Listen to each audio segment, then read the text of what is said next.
था मुसलमान का अकीदा। देखिए, काश मैं आपका चेहरा मुबारक देख सकता। वाह, उस वक्त हसन हुसैन को आपका प्यार मिला। आहा, आपकी मोहब्बत मुसलमानों के दिल में है। वाह कल का दिन बड़ी अदालत क़यामत का दिन है। वाह अगर मैं जाऊं तो सिर्फ सफर हज पे जाऊं, वाह, काबे की राहों की खाक हो जाऊं।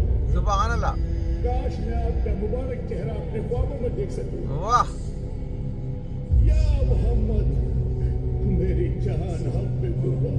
वाह, सुभान अल्लाह, सुभान अल्लाह, सुभान अल्लाह, अलैहि वसल्लम। यकीन करें माँ रोशन हो सकता है इस किस्म की स्टूडियो बनाया करें। मैं पाकिस्तान के अपने जो ड्रामा नगार हैं उनको बोला है कि इस्लामी ड्रामे अपने लेके आए, ताकि वहाँ हमारी जो ना भटक रही है उस तरफ लेके आए, जिहादी बने।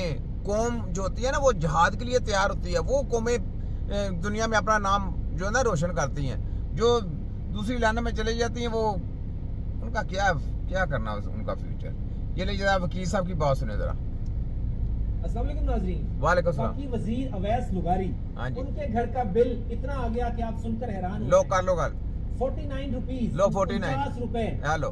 बिजली का बिल अवैस लुगारी जो वफाकी वजीर हैं उनके घर में आया। हेलो। और मेरे घर में हाँ एक एसी, हाँ और मेरे घर का बिल कितना है? 48,000। हाँ, वफाकी वजीर के घर का बिल 49 49 और 49 मेरे रुपए। घर का बिल 48,000। 1000 आप कंपैरिजन करें, एक आम वकील हाँ। और उसके घर में इतना बिल, हाँ। और एक वफाकी वजीर। हाँ, ये आवे का आवा बिगड़ा है, बिगड़ा है। करप्शन के मास्टर हैं। मास्टर है। क्या अवैस लुगारी के घर में जो बिजली की तार है, क्या वो जन्नत से डायरेक्ट आ रही है? हाँ। 49 रुपीज, ना एसी, ना पंखा, ना बत्ती, कोई चक्कर ही नहीं। ये है करप्ट माफिया। जी जी, ये है वापडा की करप्शन। बिल्कुल ये सही, है वफाकी वजीर उनकी करप्शन। बिल्कुल सही। इनको बिल नहीं आते और गरीब आदमी को ढेरों में बिल सही बात। ये जुल्म, ज्यादती, इसको बंद होना चाहिए। बंद होना चाहिए। आप इस बारे में क्या कहते हैं? जी जी, क्या वफाकी वजीर हम को इतना- हमारी राय आपके साथ है जी। बिल्कुल एहतसाब बराबर होना चाहिए, इक्वल होना चाहिए। इनको तो तनख्वाहें बहुत ज्यादा मिलती हैं, डीए बड़े मिलते हैं, ये पेट्रोल, ये वो शो सब कुछ। अब आप मुझे ये बताएं कि सब कुछ करने के बाद आप लोगों के साथ ये चीजें आपको ये फ्री नहीं देते। ये आपकी जरूरत जिंदगी की है, जिसमें आप रात को आके सुकून से सो सकें, बिजली ना जाए, आराम से आए, बच्चे आराम से बैठे, बच्चे आराम से खेलें, बच्चे आराम से स्टडी करें। इनको आपकी हेल्थ की बड़ी रहती है कि जनाब हेल्थ लुट गई, मर गई, फलानी टिमगानी, ऐसा हो गया, ऐसा हो गया। जिस तरह से पैसे आने हैं, जिस तरह से करप्शन होनी है, पैसे आने हैं, जिस तरह से आपकी एक चीज आपकी रहती है सेहत आपकी अपनी है, उसके ऊपर भी डाका डालना चाहते हैं। आपको सेहत जो 2 नंबर दी जा रही है, 2 नंबर स्टडियाँ कराई जा रही है, कौमों को गुमराह किया जा रहा है। कोई बोल रहा है? कोई नहीं बोल रहा। तो इसलिए जनाब इन चीज़ों को जितनी देर तक हम लोग सोचेंगे नहीं ना, उतनी देर तक हम लोग भी कामयाब नहीं होते। हम लोगों को सोचना चाहिए कि हमारा फ्यूचर क्या है, हमारे जिंदगी में आने का मकसद क्या है। ये मकसद नहीं है कि जनाब हम क्या कहते हैं जली तलीमे ले लें और अपना सिर्फ रोजगार के लिए बस अपना वो जो पुराना अपना जो कल्चर है वो भूल जाए। हमारे जिंदगी में आने का, एक जिंदगी में इंसान का आने का मकसद है, उस मकसद को बुला दें तो वो कौन सी इंसानियत है? अपने जो आने का मकसद है ना वो नहीं भूलना चाहिए।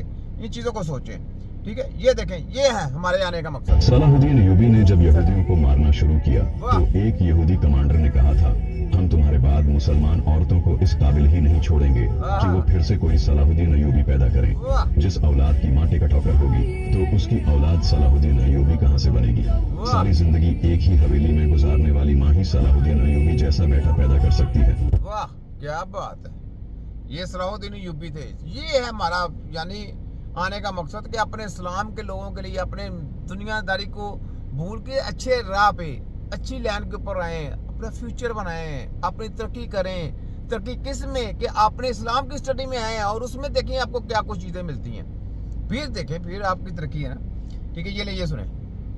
अस्सलाम वालेकुम। वालेकुम सलाम। वालेकुम अस्सलाम। ये हमारा मकसद आने का। ये 2 रोटियां दे दो। वाह, जी जरूर। सुभान अल्लाह। सुना है कि रोटी की कीमत बढ़ गई है। हाँ, ये सच है, बढ़ गई है। जब दिल चाहेगा कीमत बढ़ा देंगे।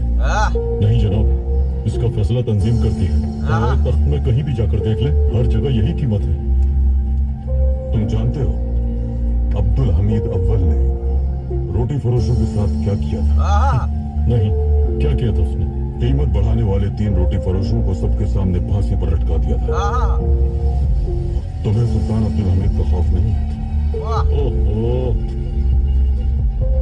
सुल्तान इस वक्त महल में बैठा फ्रांस की रोटी खा रहा होगा और हाँ। साथ कहवा पी रहा होगा। जब तक हुक्मरान को पता चलता है उस वक्त तक देर हो चुकी होती है। वाह। जो साहिब इख्तियार हैं बस माल कमा रहे हैं।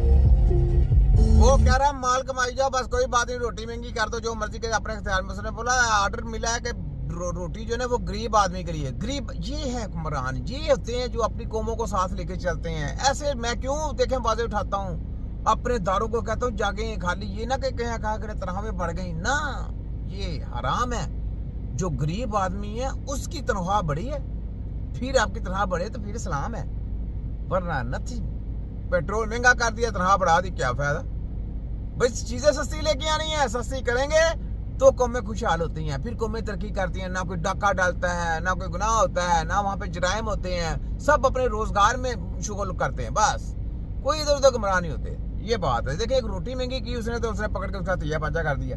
ठीक है, सुल्तान अब्दुल हमीद बेस बदल कर ये जाते थे रातों को हैं, और जखीरा दोजों के खिलाफ क्रैकडाउन करते थे। क्या ये है हमारा इस्लाम। इधर हमारा सारा सिस्टम ही उन्होंने बिल्कुल दज्जाल के हाथ वाला कर दिया है, सिस्टम सारा खराब कर दिया है। तो कैसे चलेगा मुल्क? कैसे इस तरह मुल्क नहीं चलते। हाँ सही कहा तुमने, मगर तुम्हें मोहतात रहना चाहिए।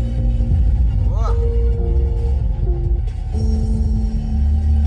कई लोग ऐसे भी होते हैं जो जहाज चलाते चलाते डूब जाते हैं। वाह जाइए जनाब, अपना काम कीजिए। बेटा क्या कीमत है? कीमत में इजाफा हो गया है। हाँ, अचानक कीमत में इजाफा हो गया। अगर रोटी लेनी है तो लो, वरना जाओ यहाँ से। हेलो बेटा इसे काट कर आधी रोटी दे दो। कैसी बातें कर रही हो तुम? ये कटी हुई आधी रोटी का क्या करूंगा मैं? चलो जाओ यहाँ से।